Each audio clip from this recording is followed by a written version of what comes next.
hasiko gara lehenengo programa honekin. Ondoko hiru zenbakiren batura, hiruretan txikienaren laukoitza ken hiru da. Kalkulatu hiru zenbaki horiek.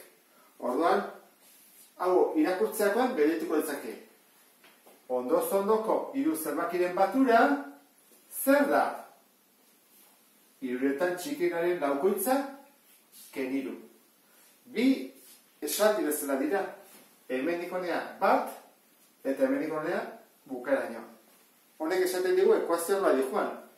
Ondoko hiru zenbakien batura, zer da? Hiruretan txikienaren laukoitza ken hiru da. Kalkulatu hiru zenbaki horiek. Orduan, hiru zenbaki horiek, bai, izena eman beharko dugu. Zer dira ondokoak? Horra jarri beharko dugu txikiena, ertaina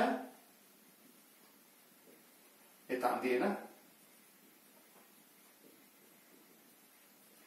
Edo lehenengoa, bigarrena eta hirugarrena, Bueno, txikiena nola izendatuko dugu? Ba, egokira da isa izatea txikiena, ez handiena. Bueno, ertaina nola izango da?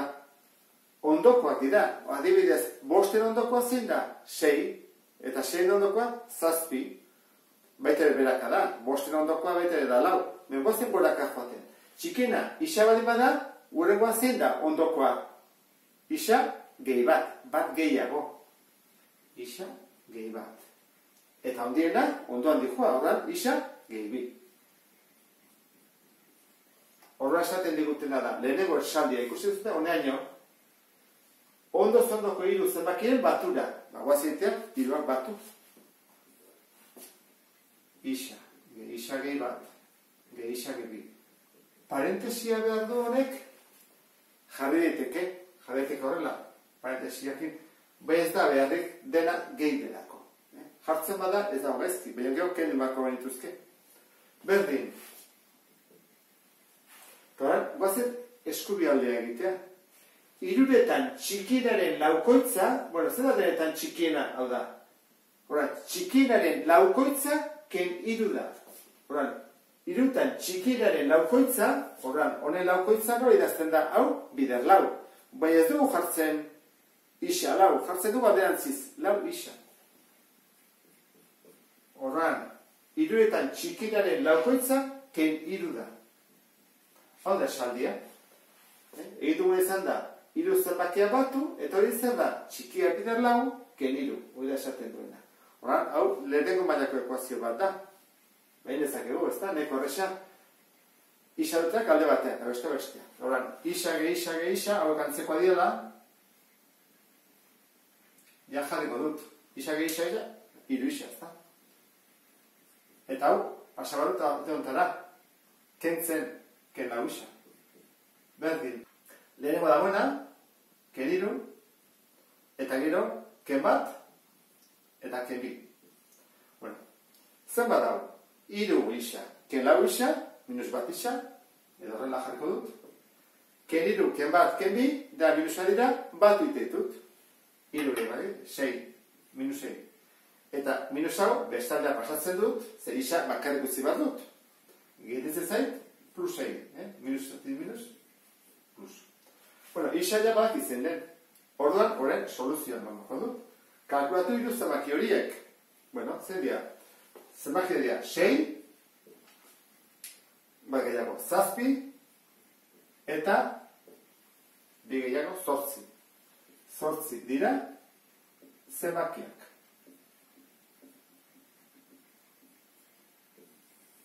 Eta honekin, bukatzen dugu problema hau. Hasteko, ondo irakurriko dugu problema. Lase. Asma dezakezu bi zenbakien balioak bi esaldi hauekin? Galdera bat da, toran bi pista matezkigute. A. Zenbaki handiena txikinaren bikoitza da. Eta B. Zenbaki txikinaren karratuak, eta parentez jartzen du, edo berbidurak, gauza bera dela. Eta handienaren hirukoitzak emaitza berbera ematen dute. Orduan, azgaitezen poliki, azpimarratzen eta datuak jartzen. Asman dezakezu bi zenbakien balioak, orduan ditugu bi zenbaki. Eta asmatu baritugu zenbat balio dute. Hori da galdetzen digutena. Eta lehenengo pista. Zenbaki handiena txikienaren bikoitza da. Orduan, jarriko dugu. Zenbaki handiena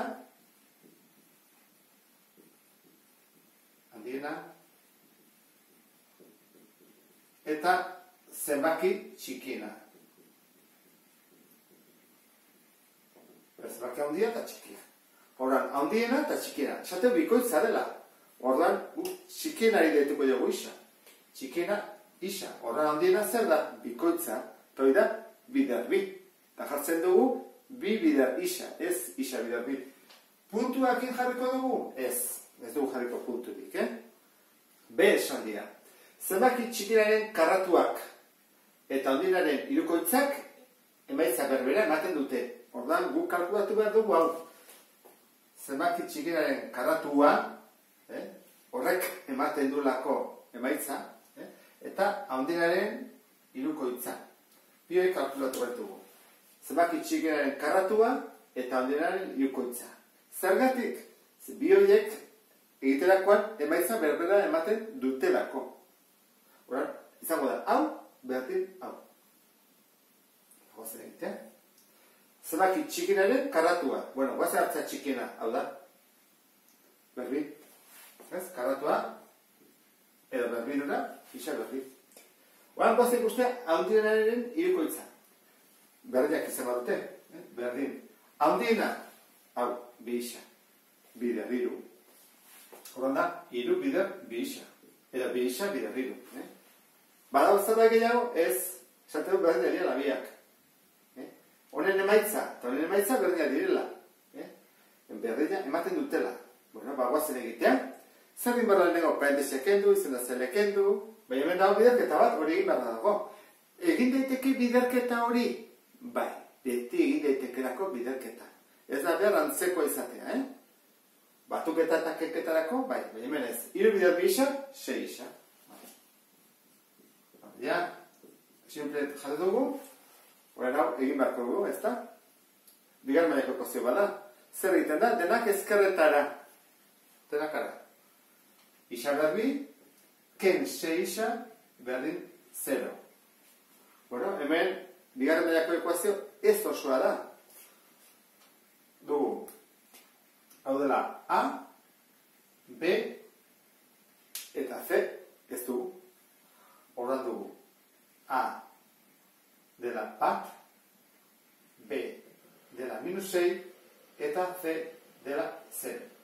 Bueno, guatu zentezte, badaura bide motz bat, behar batzea gogoratzen. Seguraski jakingo duzu, C 0 denean, bi soluzioetako bat dela 0. Bai zagoa 0 eta bestea beste zenbaki bat. Gozo pilatzea, ez zera gogoratzen nola egiten zen. Horren, kasortan, ibarko nuke, formula. Ez da besterik. Ez zerako gogoratzen. Gogoratzen behar zela egizu nola egin, azkar. Bueno, guazen jartzen. Beren, aurkakoa, 6. Gehiken, B berbi, -6, bider -6, -6. Ez, plus, berbi gorez. Bider plus. Ken, lau bider A, bider C. Lau bider A, bider C, 0. Zekin da, 0, idatziko zen baten. Eta bi bider A, bi. Jarriko dut, 6 gehiken, 36-ren erroa, 6. Zati bi bide, isa berdin 6 gehi 6, zati bi, isa berdin 6, ken 6, zati bi. Bueno, 6 gehi 6, amabi. Zati bi egin ditek ez da, 6 atatzen zaigu. Eta 6 ken 6, 0, zati bi, 0. Ondo egin dugu, ze esan dugu C 0 denean, bi soluzioetako bat izango dela 0 derrigorrez. Eta zego 0. Horan, guazen guztian, soluzioa. Asma dezakezu bi zenbakiak. Bueno, bi zenbakiak hau dira, Hemen dugu hasieran. Badakizue, ekuazio egiten degunean, etorri behar dugula beti hasierara, onera. Eta hemen begiratu. Zenbaki txikena da isa, taldeena bi isa. Orduan, guazen honekin egitea. Hau zer da? Isa, 6 da. Orduan, zenbaki txikena zein da? Isa, 6. Eta ondina, 2 isa. 2 bider 6, 12. Orduan, zenbaki dira 6 eta 12. Hori da soluzioa. Bueno, eta beste soluzioa, 0 akin gertatzen den. 0 eta 2 bider 0, 0. Orduan, jarriko dugu 0 eta 0 diela soluzioa. Hau da, bi zenbaki, ez dugu esan 0 eta 0, hau da, 0 eta 0, ez dira bi zenbaki berdina da, fuera, kanpoera. Horren, soluzio bakarra dago, 6 eta 12. Eta horrekin bukatzen dugu problema hau.